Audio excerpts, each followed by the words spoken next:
Hey guys, it's Austin, and I got something new, and I figured it'd be pretty cool because it's a new version of a product I've tested a bunch, and I'm a very big fan of. And it's also a new product for a lot of people because a lot of people still haven't seen it. So if you followed me for a while, you probably know what this is. You'll know it even more when I do that. This, don't worry, it is unloaded, is a LifeCard 22 Magnum single shot Derringer, for lack of a better phrase. This is a 22 Magnum pistol. It's made by Trailblazer Firearms out of North Carolina. A bunch of really cool guys. That's not what we're talking about. We're not talking about the guys and the, being awesome people. They have an awesome idea, which they made into a functional, very, very cool product. And I'm not going to say that's rare, but it's uncommon for companies, in my experience, to have good ideas, and then those good ideas turn into good products. So I've played with this a bunch. I've done a bunch of videos on it. This one is aluminum, some steel cast parts in here, like the striker, the trigger, the barrel has a, obviously it's rifled, it's a handgun. So this is aluminum and steel. This is new packaging. I'm a big fan of this exploded diagram. I think this looks really, really cool.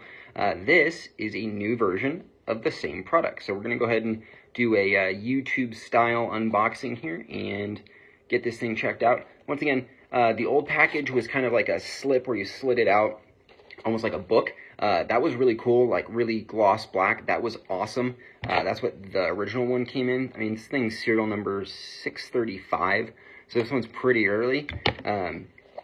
This one is serial number 1168. So not too bad, but this is a little bit of a different version. So let's go ahead and take a look at it. Get this guy open up. I'm not going to reposition the camera. It's way too much work. So there it is. Pretty simple packaging. I really like that. There's not a lot of crap going on. So we'll pull the LifeCard out. Once again, LifeCard, but if you can read that, that says 22LR, and this, that's polymer. This is a polymer grip. All the functions are the same. Polymer grip version of the LifeCard, and this one happens to be chambered for 22 long rifle. This thing is... One is even lighter than the aluminum version, obviously, which is crazy, because this thing's still pretty darn light, but this thing's lighter. This thing shoots 22. Something like these, some mini mags. It's not going to be a instant fight stopping power, but it's definitely not going to be a good thing to get hit by. So I definitely would want to get shot with this thing. I've talked about tactics and ideal use for something like this before. If you're hiding under your desk in an active shooter situation and you go ahead and discharge this thing, the person's probably not expecting a fight. You're probably gonna have a pretty decent chance of running the hell away or taking their weapon and using it against them to end that threat. This thing's super cool. So this is the pistol, and then we'll go ahead and continue opening, lock. There's that stupid little ATF book that comes with guns. The manual, which this is what the original packaging really looks like. This is really cool. I love that little logo. It just looks cool. It looks like something from like a 1950s old classic car. And then this just has your standard safety. How the thing works, because it is just a teeny bit different than other firearms you have seen out there. Loading, unloading, all that stuff. How to clean the darn thing. It gives you, once again, another broken down diagram. One thing that's kind of funky about this gun that a lot of people don't understand is you don't really have to take this thing apart to clean it, because this thing is single shot 22.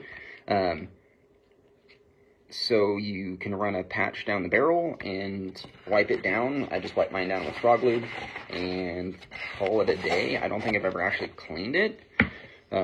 Obviously, this one's brand new, so I'll, just like all brand new guns, I'll go ahead and run a patch down the barrel and clean the thing and put some frog lube on it. And probably call it a day.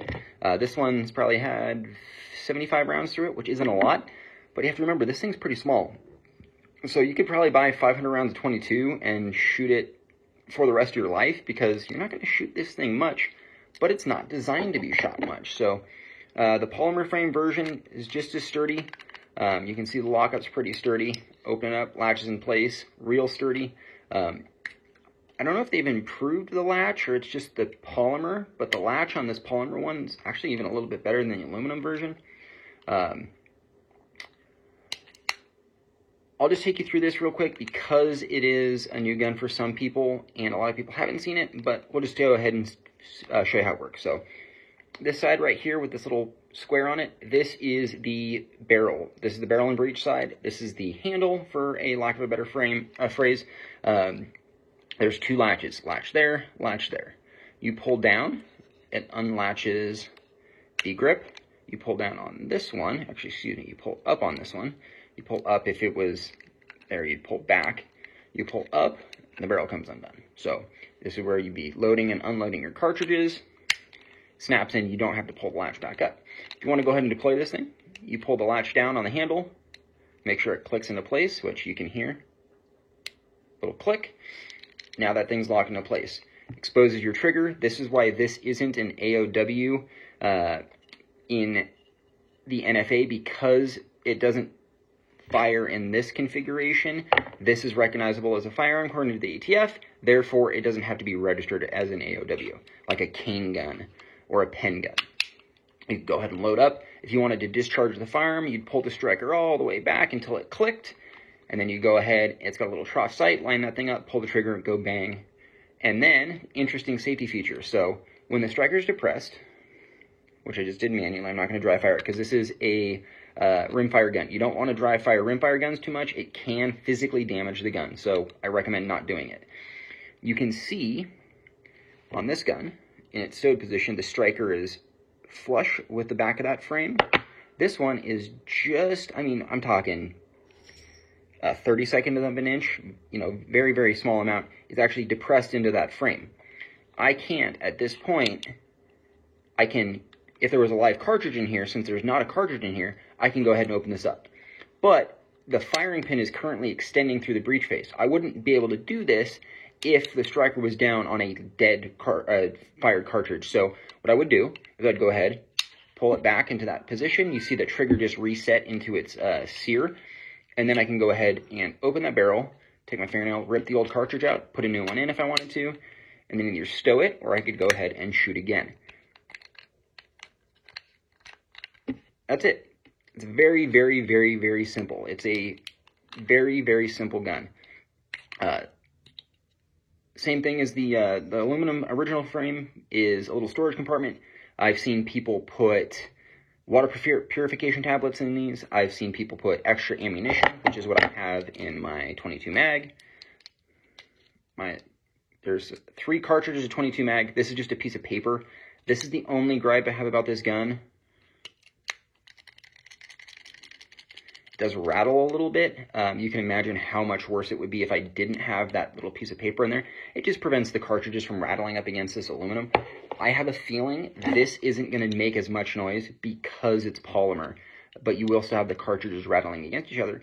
The cool thing is, you got to think, the original one's 22 mag. That's pretty much exactly how big this compartment is. The new one being 22 long rifle, one, you might be able to get more cartridges in here. 2, there's going to be extra room. So if you want to put, like I said, water purification tablet, or I've seen people put little survival things, fire starters, things like that in there, that would be something you could do. These can literally go anywhere. If you wanted to go ahead and stick it in your little coin pocket in your jeans, it fits. I've tried it. So this thing is going to get added to the collection. It's going to get added to its little big brother right here. And it's going to just keep on kicking ass, I'm sure. The quality on the first one's been impeccable. This one seems just as well made. Really big shout out to the guys there for doing some really awesome work with some really cool products.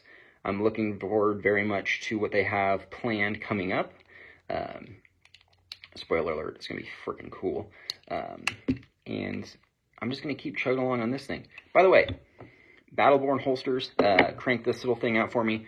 They sell LifeGuard sells one on their website. That's right, Trailblazer sells one on their website for the LifeGuard. I had my buddy build one of these things up because I wanted him to make me something unique. Little carbon fiber. This thing almost looks like a money clip, but it fits my LifeGuard. So definitely gonna have to get another one of these. Thanks guys for watching. I really appreciate it. I hope you guys think this is unique and cool like I do. I'm kind of a nerd for this stuff. What can I say? But I'm really happy to get another one of these things and try it out and see what the differences are between the older aluminum one and the new polymer one. So if you want to see more about these things, go check out Trailblazer Firearms on Instagram or Facebook or wherever you might go. If you want to go check one out, Sportsman's Warehouse distributes some, a couple other large distributors, and if you wanted to go pick one up there, or if you want to go have one of your local shops order one for you, they are available. They're cranking them out as quickly as they can. Obviously, ammo is just as hard for anything else to find, but you can't shoot it as quickly through one of these, so kind of a plus there. Thanks for watching, guys.